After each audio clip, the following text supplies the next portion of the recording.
El Señor también le dio a Moisés estas instrucciones para el pueblo de Israel.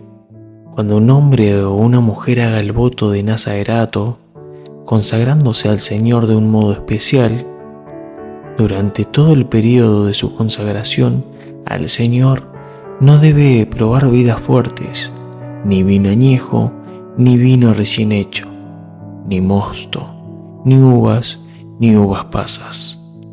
No puede comer nada de lo que proviene de la uva, ni siquiera los granillos o el ollejo. Durante todo ese tiempo nunca se cortará el cabello, pues es santo y consagrado al Señor, y por eso debe dejar que le crezca.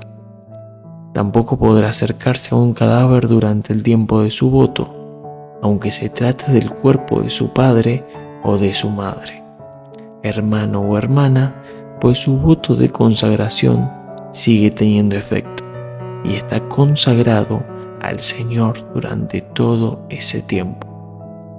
Si se contamina porque alguien cae muerto junto a él, 7 días después se afeitará su cabeza contaminada y así quedará limpio de la contaminación por haber estado en presencia de un cadáver. Al día siguiente, el 8º, llevará 2 tórtolas o 2 palominos al sacerdote y en la entrada del santuario. El sacerdote ofrecerá una de estas aves a modo de ofrenda por el pecado y la otra como ofrenda totalmente quemada. Y así reparará el problema de su contaminación. Ese mismo día deberá renovar sus votos y dejar que el cabello le vuelva a crecer. Los días que cumplió del voto antes de su contaminación no serán válidos. Debe empezar de nuevo con otro voto y debe presentar un cordero de 1 año en pago por su culpa. Al terminar el periodo de su consagración, irá a la entrada del santuario y ofrecerá como ofrenda quemada al Señor un cordero de 1 año sin ningún defecto. También ofrecerá una cabra de 1 año sin ningún defecto en pago por sus pecados, un carnero sin defecto como ofrenda de paz, una cesta de panes sin levadura, panes hechos con harina fina y aceite de oliva, hojaldres sin levadura untados con aceite y las correspondientes ofrendas de grano y bebida. El sacerdote presentará estas ofrendas ante el Señor. Primero, la ofrenda por el pecado y la ofrenda quemada. Luego, el carnero de la ofrenda de paz junto con la cesta de pan sin levadura. Y por último, la ofrenda de grano y la ofrenda de bebidas. Entonces, el nazareo se cortará el cabello que dejó crecer como señal de su voto de separación. Esto se hará a la entrada del santuario y a continuación se echará el cabello al fuego, junto con el sacrificio de la ofrenda de paz. Después de afeitar la cabeza del devoto, el sacerdote cogerá la paletilla asada del cordero, uno de los panes hechos sin levadura y una de las hojaldres y lo pondrá en las manos del hombre. Luego el sacerdote lo mecerá ante el Señor como se hace con las ofrendas. Todo esto será una porción santa para el sacerdote, así como también la costilla y la paletilla que fueron mecidas ante el Señor. Después de esto el nazareo puede beber otra vez vino, pues ha quedado libre de su voto.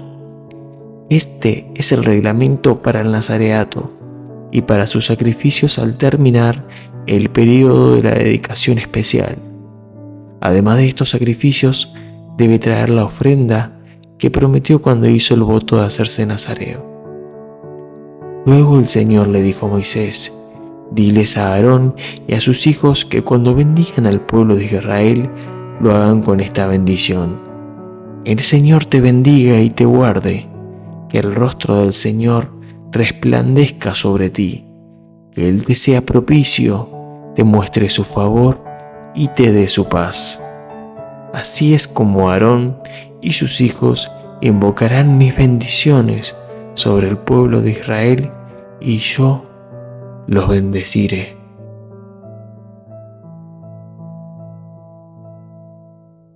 Buenas amigos, ¿cómo están?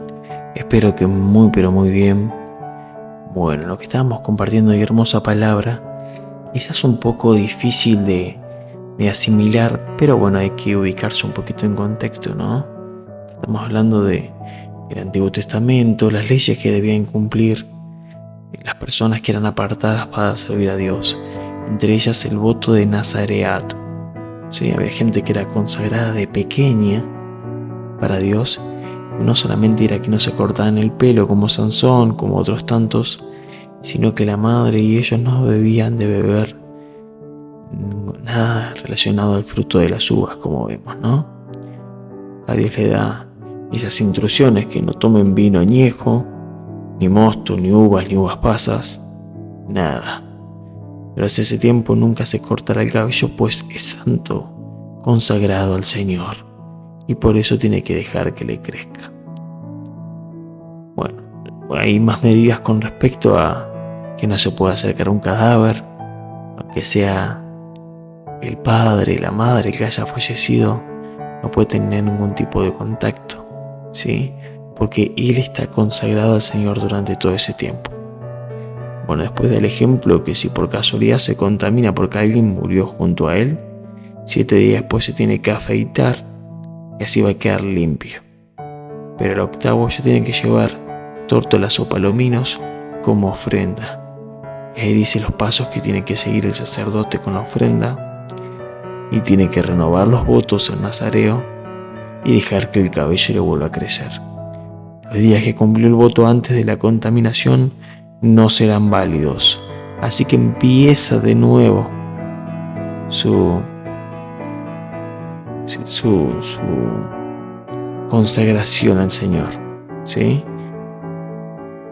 Y tienen que presentar un cordero de 1 año en pago por su culpa. Al terminar el periodo de su consagración al Señor, va a la tienda del santuario y nuevamente ofrece una ofrenda al Señor, ¿no? Una cabra de 1 año, un cordero sin defecto, una cesta de panes sin levadura, hechos con harina fina, aceite de oliva, hojaldres untados en aceites, ofrendas de grano y bebidas. El sacerdote tiene que presentar estas ofrendas y se cortará el cabello como señal que terminó de cumplir su voto.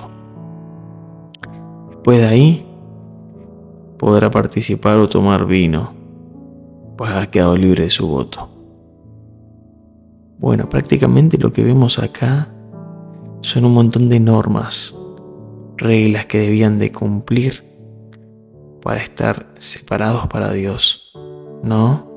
Si bien era el tiempo de la ley, había que cumplir un montón de mandamientos y estatutos. Yo me puse a mirar el hecho de las ofrendas a la hora de cometer un pecado o fallar. Bueno, en este caso, si moría alguien cerca del nazareo, o sea, ni siquiera era culpa de él que muera una persona cerca.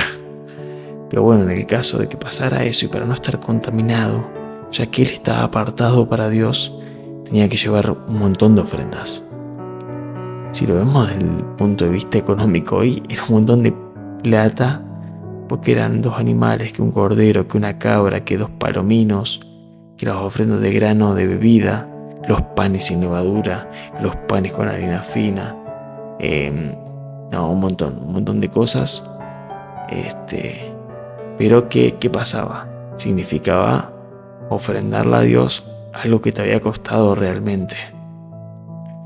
Gracias a Dios que vino su Hijo unigénito Jesús y nos regaló la salvación por medio de Jesús. Si no, tendríamos que vivir según la ley, ¿no? Intentando cumplir todos estos mandamientos, cosa que resulta poco posible, por no decir imposible, ya que somos de naturaleza pecadora. En nosotros está esa naturaleza, ¿no? Esa vieja naturaleza, ese viejo hombre que busca hacer lo malo. Pero gracias a Dios Él envió a su Hijo, que nos redimió y nos salvó. Y gracias a Él somos justificados, ¿sí? Somos salvos por gracia.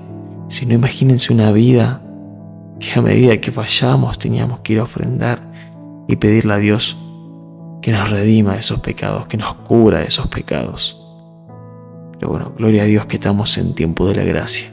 Ojo, eso no significa que tenemos rienda suelta para hacer lo que queramos. No, al contrario, debemos de cuidar la salvación con temor y temblor. Agradecerle siempre a Jesús el sacrificio, el que Él haya ocupado nuestro lugar en la cruz del Calvario. Y me despido, hermanos, leyendo el último 3-4 versículos que dice: luego el Señor le dijo a Moisés: dile a Aarón y a sus hijos que cuando bendigan al pueblo de Israel lo hagan con esta bendición: el Señor te bendiga y te guarde, que el rostro del Señor resplandezca sobre ti, que Él te sea propicio y te muestre su favor y te dé su paz. Así es como Aarón y sus hijos invocarán mis bendiciones sobre el pueblo de Israel, y yo los bendeciré. Qué hermosos versos para tomarlos como una promesa, como una declaración cada día de nuestra vida. Te animo a que lo puedas escribir en un papelito, lo puedas pegar en el espejo del baño, en el espejo de tu sala, de tu dormitorio, en un lugar visible de tu casa, para que cada día que pases o te levantes o al acostarte puedas declarar esto sobre tu casa, sobre tus hijos, sobre tu esposa, ¿sí? Sobre tu familia. Porque dice el Señor que invocarán así mis bendiciones y yo los bendeciré. ¿Ok? ¿Cuántos anhelamos que el rostro del Señor resplandezca en nuestra vida? Contar con su favor y que nos dé de su paz. Una paz hermosa y extraordinaria. Así que bueno, amiguito, oramos para que el Señor te guarde en este día y te bendiga. Amado Dios, te doy gracias por este día. Gracias por tu palabra. Gracias por las personas que están escuchando del otro lado. Te ruego que tú las bendigas, que les des un día en bendición, un fin de semana bendecido, y que puedan hacer resplandecer tu rostro sobre sus vidas. En el nombre de Jesús. Amén y amén. Hasta la próxima, amiguito, amiguita. Dios te bendiga muchísimo.